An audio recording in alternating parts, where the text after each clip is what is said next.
members of the public that would like to address the board? Thank you and welcome.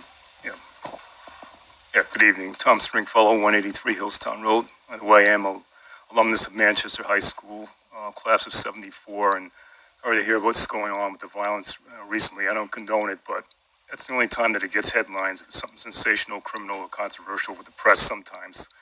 Instead of, I wish sometimes they could do more positive stories. Well, listening to current speakers, I agree that you don't want to have too many bullying students, in there to cause trouble, and discipline needs to be done in a good way, but also getting the parents involved with it, or guardians, and also, regardless of race, all children go to school in safety. But I wanted to say, Channel 8 News looked at that last Tuesday, in their series called Educating Connecticut. I think tomorrow at 5:30 and 11:15 they're having something on the hiring teacher shortage, and they had diversity last Friday. So at least the media has been doing something good there. So I just hope that get it resolved, but it won't become too negative. And there's everybody's problem. It's not just in the suburbs; it's in the rural areas too, and at homes. You never know what could happen with domestic violence.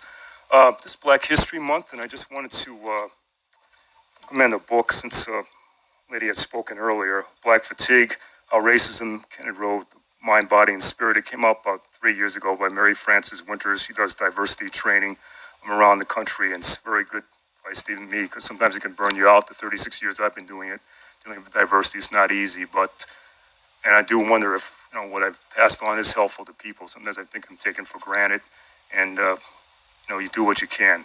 Another book is Born in Blackness by Mr. Howard French. He's a journalism professor, Africans in Making the Modern World. And I bring this up because, pushing back against Mr.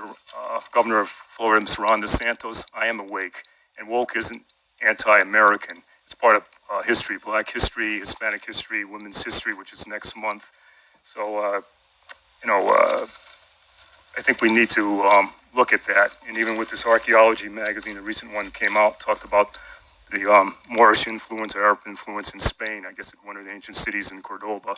They were there, for 500 years, but luckily they made a presence, even though it was one of oppression. And yes, they were pushed out in 1492. They're one of the first slaves. But we need to look at world history, past and present, and as ugliness is happening right now with hate groups and what's happening around the country, through religion, class, or whatever the case may be. So bring this up because next week is President's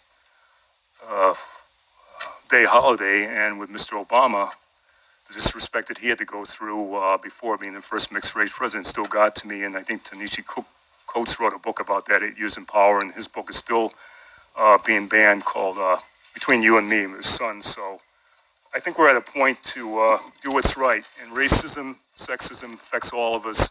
And for the audience out there, we need to pull together. And any type of violence or cyberbullying is wrong too. So I hope my words will resonate as well. And I'm a tax-paying citizen, even though I'm a non-parent, but I do care about your education system. So best of luck with school security.